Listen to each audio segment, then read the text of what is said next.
Hello friends and welcome back to my channel. आज मैं आपके साथ जिस ड्रामे को एक्सप्लेन करने जा रही हूँ वो एक पुराना कोरियन ड्रामा है। बट जितना पुराना ये ड्रामा है उतना ही ज़्यादा अमेजिंग एंड फनी भी है। आपको इस ड्रामे के हर एक एपिसोड में बहुत ही ज़्यादा मज़ा आने वाला है। तो ये ड्रामा एक लव स्टोरी है between a strong bold secretary and his boss, जिसे कि उसका ये ऑफिस वर्क करना बिल्कुल भी पसंद नहीं है। सिर्फ अपने डैड के डर और ज़बरदस्ती की वजह से उसे ना चाहते हुए भी ऑफिस आनी पड़ती है। तो चलिए देखते हैं कि कैसे एक सेक्रेटरी अपने बॉस को लाइन पर लाती है। और जैसा कि इस सीरीज़ का नाम है प्रोटेक्ट माई बॉस, सो कैसे वो उसे सबसे प्रोटेक्ट भी करती है। तो चलिए अब ज़्यादा बकवास ना करते हुए एक्सप्लेनेशन को स्टार्ट करते हैं।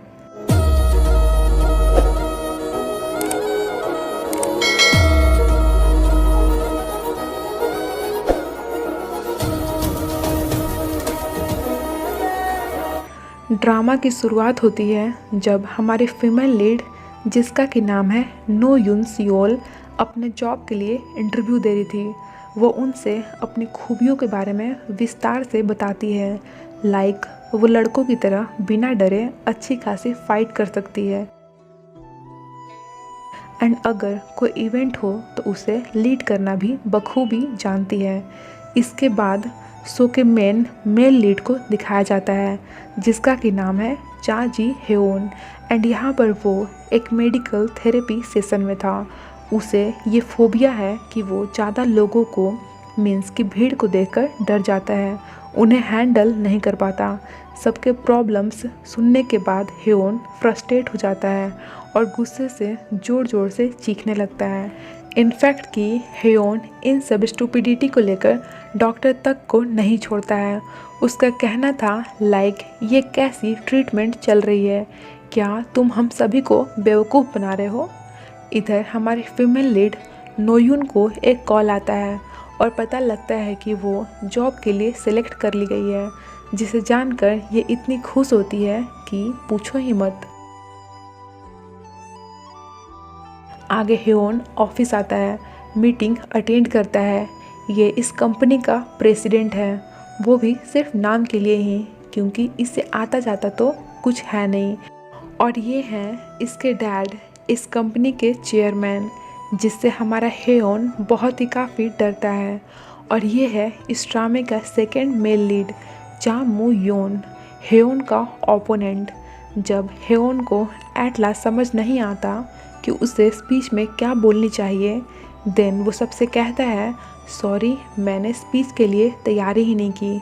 एक सिल्ली सा एक्सक्यूज कर वहाँ से निकल लेता है। इस पर उसके डैड का फेस देखने लायक था, तो वहीं मूयोन उस पर स्माइल कर रहा था। इधर नोयून का उसके जॉब पर फर्स्ट डे था, सो वो बहुत ही काफ़ी एक्साइटेड थी। आगे वो अपने बॉस से मिलती है, लेकिन उसका बिहेवियर इसे थोड़ा अजीब सा लगता है। इधर दूसरे साइड कंपनी में हेओन की नज़रें उसके डैड पर पड़ती है। डैड को ये सुनकर गुस्सा आ जाता है एंड वो वहीं सबके सामने उसे थप्पड़ लगा देते हैं। ये बेचारा तो ना ही कुछ कह पाता है और ना ही कुछ कर पाता है। आगे हम हेओन को अपने कलीग्स के साथ पार्टी अटेंड करते देखते हैं। एंड इधर दूसरे साइड नोयून भी अपने ऑफिस स्टाफ्स के साथ पार्टी कर रही थी। तभी उसे अकेला देख उसका बॉस उसके पास आता है और उसके साथ फ्लर्ट करने स्टार्ट कर देता है एंड काफ़ी टची भी होने लगता है। पर नोयून इस सिचुएशन को अपने अकॉर्डिंग संभाल लेती है। लेकिन उसका जो ये बॉस है थोड़ा लूज कैरेक्टर मैन है, जाकर उसी के ऑफिस की एक दूसरी स्टाफ के साथ बदतमीजी करने लगता है। नोयून ये सब देख रही थी एंड उसे गुस्सा भी काफ़ी आ रहा था। देन हमें जेंट्स वॉशरूम का सीन दिखाया जाता है, जहां नोयून आकर अपने सो कॉल्ड बॉस की अच्छी खासी धुलाई करती है एंड फिर वो उन्हें वहीं टैप से बांध देती है और वार्न भी करती है कि अगर नेक्स्ट टाइम से कभी भी तुमने मेरे साथ मिसबिहेव करना चाहा तो मैं तो तुम्हारी जान ही ले लूँगी। इधर हेओन पार्टी में अपनी अटेंडेंस देकर जाने लगता है। तभी दूसरे साइड से नोयून आती है और दोनों टकरा जाते हैं। हेयोन का फ़ोन नीचे गिर जाता है, जिसे ध्यान दिए बिना ही नोयुन जाने लगती है। देन हेयोन कहता है, हे टॉप नॉट गर्ल, अभी के अभी रुक जाओ। नोयुन टर्न होती है और कहती है, क्या तुम मुझसे बात कर रहे हो? इधर मिस्टर बॉस का एक आदमी उन्हें इस कंडीशन में देखकर उनके पास आता है और उन्हें टैप से खोलने लगता है। मिस्टर बॉस कहते हैं, वो लड़की जस्ट अभी ही यहाँ से गई है, जाओ और उसे जाकर मेरे लिए फाइंड करो।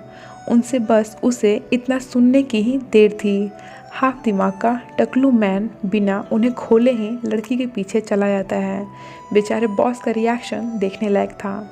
आगे ये दोनों मेन लीड्स आपस में लगे पड़े थे। तभी वहाँ बॉस के गुंडे आकर नोयुन पर हमला बोल देते हैं, लेकिन नोयुन डरपोक लड़कियों में से नहीं थी। अकेले ही सबका बैंड बजाने लगती है।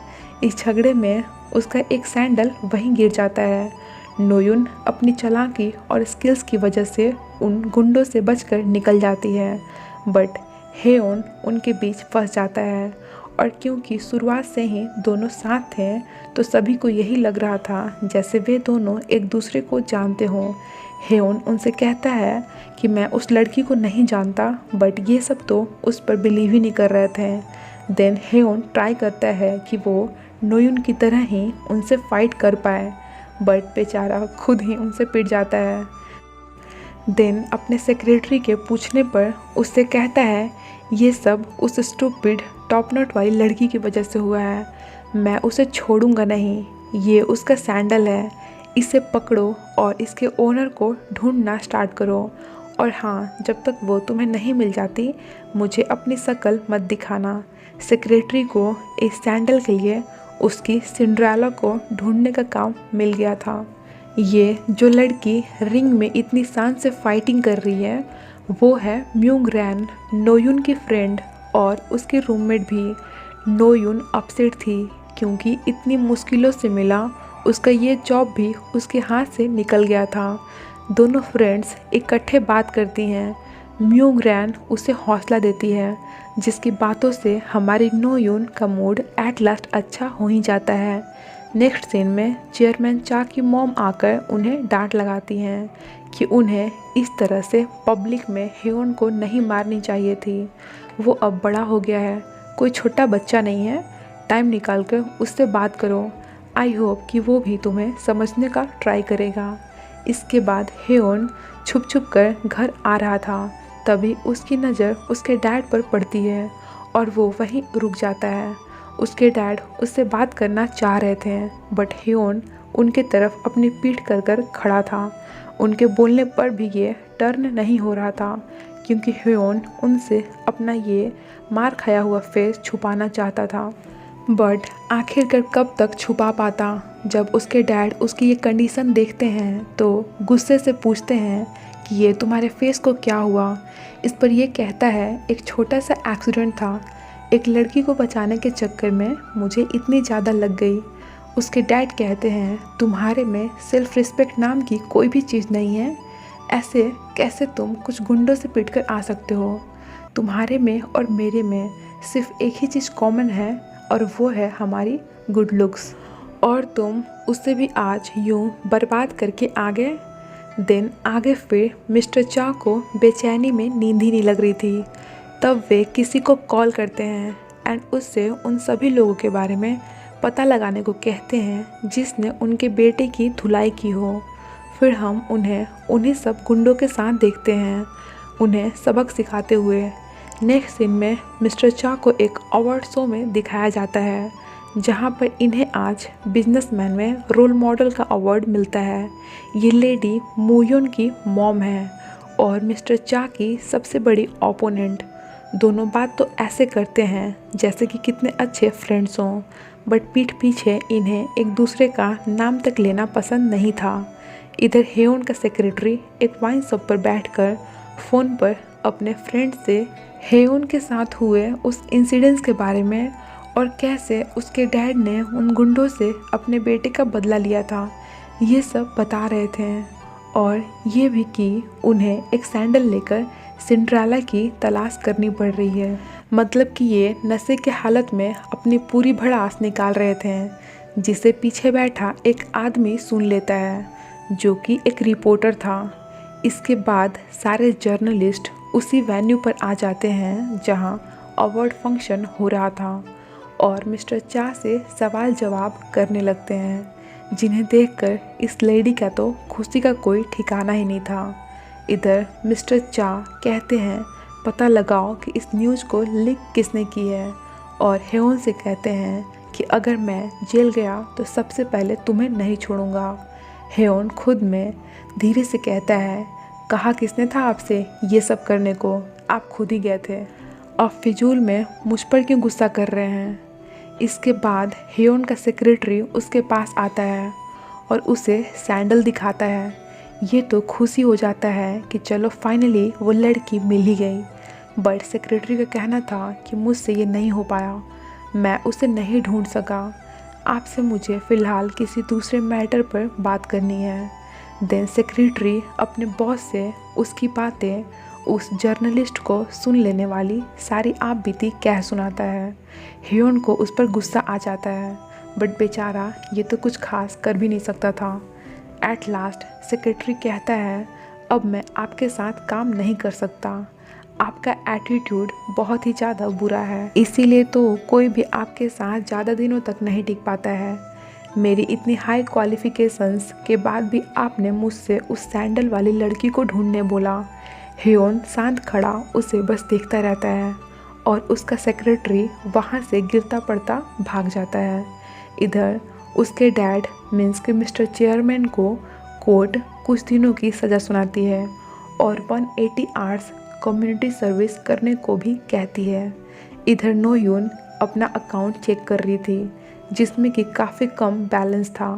देन वो इमेजिन करने लगती है कि उसके अकाउंट में एक एक कर जीरो ऐड होता जा रहा है, जिससे कि वो बहुत ही ज़्यादा खुश हो जाती है एंड ओवर एक्साइटमेंट में अजीब अजीब हरकतें करने लगती है, जिन्हें देखकर म्यूंग कहती है कि क्या तुम पागल हो गई हो, ये कैसी अजीब सी हरकतें कर रही हो।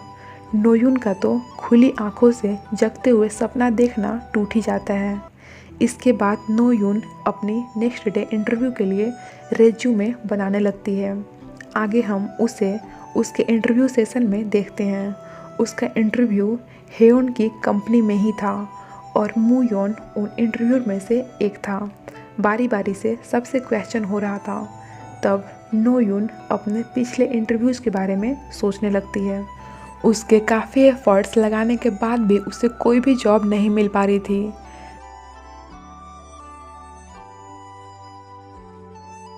देन वो कहती है, यहाँ सबसे क्वेश्चंस पूछे गए बट किसी ने भी मुझसे कुछ क्यों नहीं पूछा। आई नो कि मेरी क्वालिफ़िकेशन सबसे कम है, बट इसके अलावा भी मुझ में बहुत खूबियाँ हैं। नोयून अपनी अब तक की सारी इंटरव्यू की भड़ास यहाँ पर निकाल देती है, क्योंकि उसे अच्छे से पता था कि यहाँ वो सिलेक्ट होने से रही, सो इसीलिए भी वो और भी ज़्यादा गुस्सा दिखाती है।